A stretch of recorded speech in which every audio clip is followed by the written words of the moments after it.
பெண்களை பாதுகாக்கிறோம் என்று சொல்லி தன்னுடைய பெயருக்கு அப்பான அலைங்கன்னு சொல்லி சொல்கிற இந்த மு.க. ஸ்டாலின் அரசு என்ன இந்த காவல்துறை ஏன் செயல்பட விடலையா?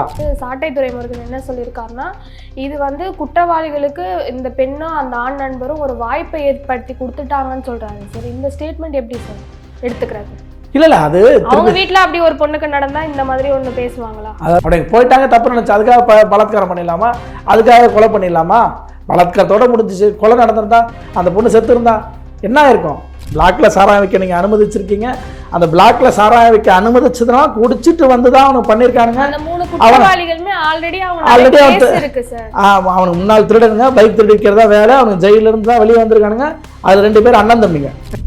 Q7 நேயர்கள் அனைவருக்கும் வணக்கம். இன்று நம்ம அரங்கத்திற்கு வந்திருப்பவர் மூத்த பத்திரிகையாளரும் அரசியல் விமர்சகருமான ராஜா ஸ்டாலின் சார் வந்திருக்காரு. சார் வணக்கம் சார். வணக்கம் சார். இப்போ கோவையை வந்து ரொம்ப அதிரவச்ச சம்பவம் வந்து கூட்டு பாலியல் வன்கொடுமை சார். ஸோ அங்கே நடந்தது என்ன சார்? இப்போ கோயம்புத்தூரில் ஏர்போர்ட்டுக்கு பின்புறம் அந்த சம்பவம் நடந்திருக்கு. இங்கே கோயம்புத்தூர் கல்லூரியில் படிக்கக்கூடிய அது முக்கியமான பகுதி. என்னென்னா கோவையிலேயே அதிக கல்லூரிகள் இருக்கக்கூடிய ஒரு பகுதி அந்த அவினாசி ரோடுங்கிறது. அங்கே தான் அது நடந்திருக்கு. அது கோவை விமான நிலையத்திற்கு பின்புறம் என்ன. இப்போ அங்கே வந்து காரை நிறுத்திட்டு ஒரு 10:40க்காக வந்து ஆண் நண்பரும் இவங்களும் பேசிகிட்டு இருந்திருக்காங்க. அப்போ 3 பேர் மொபைலில் குடிபோதையில் வந்தவங்க கண்ணாடியை உடைச்சி கல்லால் முதல்ல எரிஞ்சிருக்காங்க. எரிஞ்சதுக்கு பிறகு அவனை காதலனை வெளியே வர சொல்லியிருக்காங்க. கத்தியால் வெட்டியிருக்காங்க. வெட்டது பிறகு அவன் மயக்கம் அடைச்சிருக்கான். அதன் பிறகு அந்த பெண்ணை தூக்கியிருக்காங்க. தூக்கிட்டு இப்போ அருகிலே சும்மா ஒரு 1 கிலோமீட்டர் சர்க்கிளில் உள்ளே போய் இந்த மாதிரி பலாத்காரம் பண்ணியிருக்காங்க. இப்போ என்னென்னா ஏறத்தாழ 11:40 இதெல்லாம் பத்திரிகைகளில் செய்தித்தாளில் அந்த நேரம் இதோட வந்திருக்குங்க. அப்போ ஒரு 11:20க்கா அந்த ஆண் நண்பருக்கு வந்து முழிப்பு வந்து மயக்கத்துலேருந்து கொஞ்சம் ஓரளவுக்கு இதாகி ஃபோன் பண்ணியிருக்காரு. ஃபோன் பண்ணி காவல்துறைக்கு பேசி வர வச்சுருக்காரு. காவல்துறை 11:35க்கு வந்துட்டாங்க. வந்துட்டு அதுலேருந்து விடிகால 4 மணி வரைக்கும் அவங்க தேடுறாங்க. 4 மணிக்கு மேலே தான் கிடைக்கிறாங்க.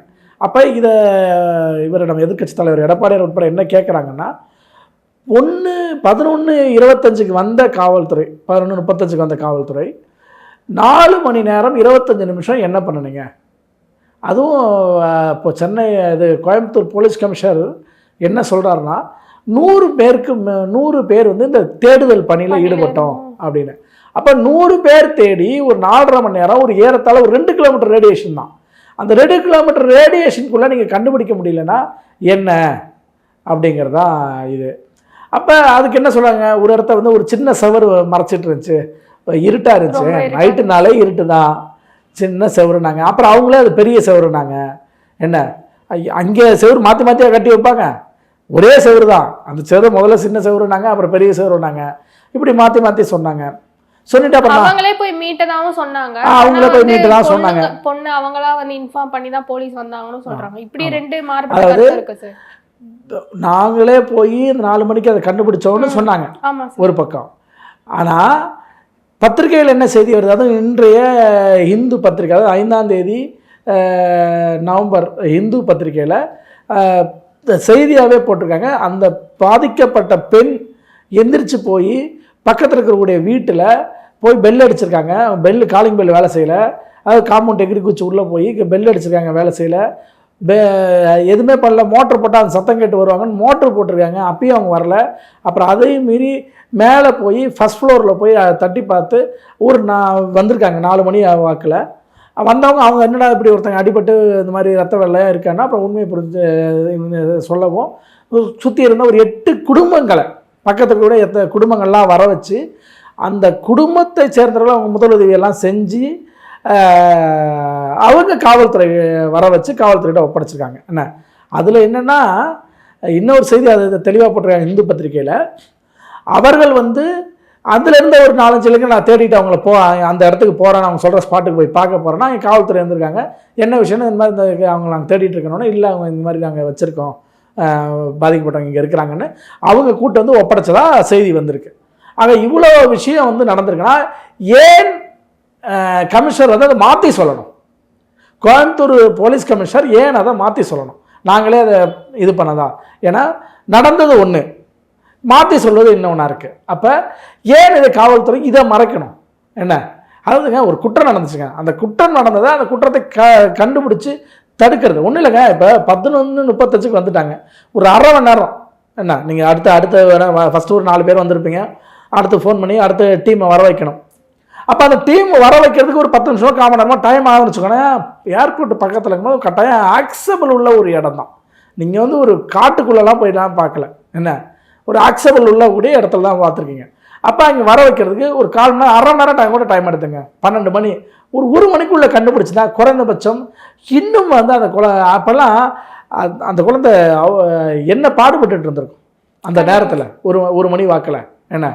அப்போ ஏறத்தாழ நடந்த குற்றத்தை இன்னும் அதிகமாக்காக என்ன தடுத்திருக்க வாய்ப்பு அதிகம். இன்னும் வந்து அந்த குழந்தை தாக்கப்படாமல், அந்த மாணவி தாக்கப்படாமல் இருப்பதற்கான வாய்ப்புகள் அதிகமாக இருந்திருக்கும். ஆக இப்படிப்பட்ட இந்த சூழலில் இவர்கள் அந்த கால விரயம் ஏன் அப்படிங்கிறது தான். அப்போ இந்த திமுக அரசின் காவல்துறை பெண்களை பாதுகாக்கிறோம் என்று சொல்லி தன்னுடைய பெயருக்கு அப்பான அலைங்கன்னு சொல்லி சொல்கிற இந்த மு.க. ஸ்டாலின் அரசு என்ன இந்த காவல்துறை ஏன் செயல்பட விடலையா அப்படிங்கிறதா கேள்வியாக இருக்குது. இது என்னோட கேள்வி மட்டும் இல்லை, எதிர்க்கட்சி தலைவரான எடப்பாடியாரோட கேள்வியே அதுதான். ஏன்னா ஒரு 4.5 மணி நேரம், ஏழத்தான் 4 மணி நேரம் 25 நிமிஷம் வந்து ஏன் கண்டுபிடிக்கல அப்படிங்கிறது தான். என்ன அடுத்தது இப்போ இன்னைக்கு பத்திரிகை செய்திகளில் பார்த்தீங்கன்னா இது தமிழ்நாடுகளில் வரல, இங்கே ஆங்கில நாடான இந்து பத்திரிகையில் வந்த இந்த செய்தி அடிப்படையில் பார்த்தா அவர்களே வந்து பக்கத்தில் இருக்கக்கூடிய வீட்டை கதவை தட்டி இந்த மாதிரி விஷயங்கள்லாம் நடந்ததாக சொல்கிறதுனால அப்போ காவல்துறை கண்டுபிடிக்காமல் தானாகவே வந்த இதை பாதிக்கப்பட்டவர்களை ஏன் வந்து தாங்கள் கண்டுபிடித்தாக சொன்னார்கள் அப்படிங்கிற ஒரு சந்தேகம். இப்படியான விஷயங்களை எதுக்காக மறைக்கணும்? என்ன ஒரு நிர்வாக சீர்கேடு இருப்பதை ஒத்துக்கொள்ளாமல் ஏன் மறைக்கணும் அப்படிங்கிறதா நம்முடைய கேள்வி. அதோடு இப்படிப்பட்ட இடத்துக்கு, ஒரு முக்கியமான இடத்துக்கு வழக்கமாக ரோந்து பணிகள் போகிறாங்களா போலியா? அப்போ அதெல்லாம் இருக்குல்ல, நீங்கள் ஒரு 10:40 தாக்கப்பட்டிருக்காரு, என்ன 4 மணிக்கு வந்து கண்டுபிடிச்சி தான் அவங்க சொல்கிறாங்க. ஏறத்தாழ குறைந்தபட்சம் ஒரு 1 மணி நேரத்துக்கு ஒரு தடவை அங்கே வந்து ஒரு பெட்ரோல் ரோந்தோ, ஒரு குறைந்தபட்சம் ஒரு பைக்கில் ஒரு ரோந்தோ, காவலர்களோட ஒரு ரோந்து போகிறது, ரோந்து பணி என்னாச்சு? ஒரு ஏர்போர்ட் விமான நிலையத்துக்கு அருகில் அதிகமான கல்லூரி மாணவர்கள் படிக்கிற இடத்துல, வெளி மாநிலத்தைச் சேர்ந்தவர்களும் படிக்கிற இடத்துல இவ்வளோ சிக்கல் இருந்தால் இது ஒரு பெரிய அவலம் இல்லையா? ஆனால் இதை செய்யாதுன்னா ஏற்கனவே இதை போல் எத்தனையோ விஷயங்கள் என்ன. அதாவதுங்க, இப்போ திருவண்ணாமலையில் தக்காளி பழம் வைக்க வந்த மகளும் தாயும் யாரால் கற்பழிக்கப்பட்டாங்க? காவல்துறை சேர்ந்த காவலர்களாலே கற்பழிக்கப்பட்டாங்க. என்ன பிற மாநிலத்தை சேர்ந்தவர்கள், தெலுங்கு ஆந்திராவை சேர்ந்தவர்கள். அப்போ அது நம்மளுக்கு அசிங்கம், தமிழ்நாட்டுக்கே அது ஒரு தலைகுனிவு. என்ன ஒரு ரவுடியால் செய்யறது படுறதை விட ஒரு காவலர்களாலேயே செய்யப்படுற ஒரு தலைகுனிவு. அப்போ இப்படிலாம் தொடர்ந்து நடக்கிறதுனால தான் இந்த அரசு என்ன செய்யுது? இந்த காவல்துறை தன் கட்டுப்பாடு வச்சிருக்க அப்பாவின் அரசு என்ன பண்ணுது அப்படிங்கிறதா எதிர்க்கட்சிகள்லாம் கேட்க வேண்டிய கேள்வியாக இருக்குது. இதற்கு பதிலே சொல்லுவதில்லை. என்ன இந்த கேஸில் இன்னொன்று முக்கியமாக பார்க்கப்படுற விஷயம் வந்து அங்கே பக்கத்தில் வந்து சட்டவிரோதமாக வந்து மதுபான கடை வந்து போய்கிட்டு இருக்குன்னு சொல்கிறாங்க சார். அது அவங்க ஆல்ரெடி அங்கே நடத்திட்டு இருக்கனால தான் இந்த 3 பேரை வந்து இங்கே குடிக்க வந்திருக்காங்க, அதனால தான் இந்த குற்றம் நடந்திருக்குன்னு சொல்கிறாங்க. இது சட்டவிரோதமாக நடத்துகிற இது மாதிரி ஒரு ஏரியாவில் அப்போ போலீஸ் வந்து இப்போ நைட்டில் இங்கே ஏதாவது அசம்பாவிதம் நடக்குதான்னு கண்டிப்பாக வந்து பார்த்துருக்கணும்ல சார். இப்போ சட்டவிரோதமாக அங்கே மதுபானம் விற்கப்படுது, இந்த சம்பவம் நடந்ததற்கு பிறகு கூட விற்கப்படுது. அதை விற்கப்படுதுன்னு வீடியோ காட்சியோட போய் அங்கே பேசி சரக்கு கேட்குறாங்க, சரக்கு கொடுக்குறாங்க. கோட்டர் மட்டும் தான் இப்போ கிடைக்கும், இப்போ போலீஸ்லாம் ரெய்டு, அதனால் வந்து சைடிஷ்லாம் கிடைக்காது அப்படின்னு சொல்லி அந்த வீடியோ பதிவு வந்திருக்கு. என்ன இப்படி சம்பவம் நடந்ததற்கு பிறகு கூட இங்கே சரக்கு விற்க அனுமதிக்கிறாங்க, இது போயிட்டு இருக்குன்னா பிளாக்ல வித்துட்டு இருக்காங்கன்னா அப்போ இந்த அரசாங்கத்துடைய எந்த அளவுக்கு இதோடைய போக்கு இருக்கு பாருங்க.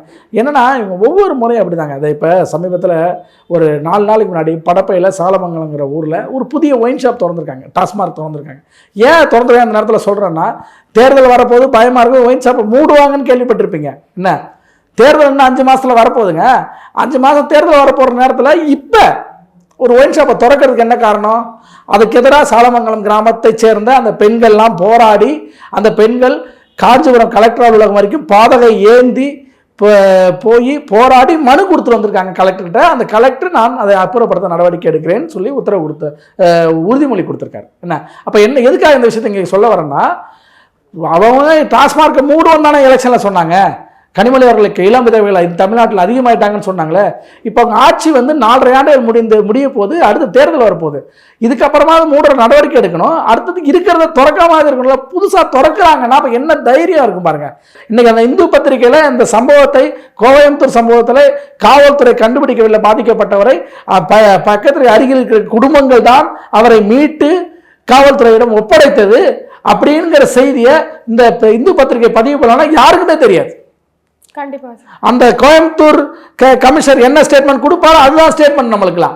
இதை விட காரணம் என்ன சொல்றாங்கன்னா, அந்த நைட்ல எதுக்கு அந்த பொண்ணு அங்க போனாங்கன்னு பொண்ணையும் அந்த பையனையும் தான் சார் ப்ளேம் பண்றாங்க. பாதுகாப்பு என்பது நேரமும் அந்த இதுவும் பொறுத்து தான் இருக்கு. அப்போ அதை நம்ம கவனமாக தான் எடுத்துக்கணும். ஆனால் அதுக்காக அது ஒன்றுக்காகவே குற்றம் நடக்குன்னு சொல்லக்கூடாது, குற்றம் நடக்கு சரின்னு சொல்லக்கூடாது. என்ன அந்த இடத்துல என்ன தப்பு நடந்திருக்கு? மது சாராயம் விற்றுருக்கீங்க, பிளாக்ல சாராயம் வைக்க நீங்கள் அனுமதிச்சிருக்கீங்க. அந்த பிளாக்ல சாராயம் வைக்க அனுமதிச்சதுனா குடிச்சிட்டு வந்து தான் அவனுக்கு பண்ணியிருக்கானுங்க. அவனுக்கு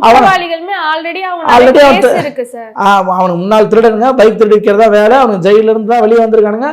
அது 2 பேர் அண்ணன் தம்பிங்க. என்ன இப்போ இப்படியான விஷயம் தான் வச்சுங்களேன். அப்போ இதையெல்லாம் வந்து கட்டுப்படுத்த வேண்டிய அவசியம் என்ன இருக்கு? சாதாரண பெட்ரோல் ரோந்து போனாலே சரியா இருக்குங்க, அந்த பிரச்சனை குறைஞ்சிருக்குங்கிறேன்.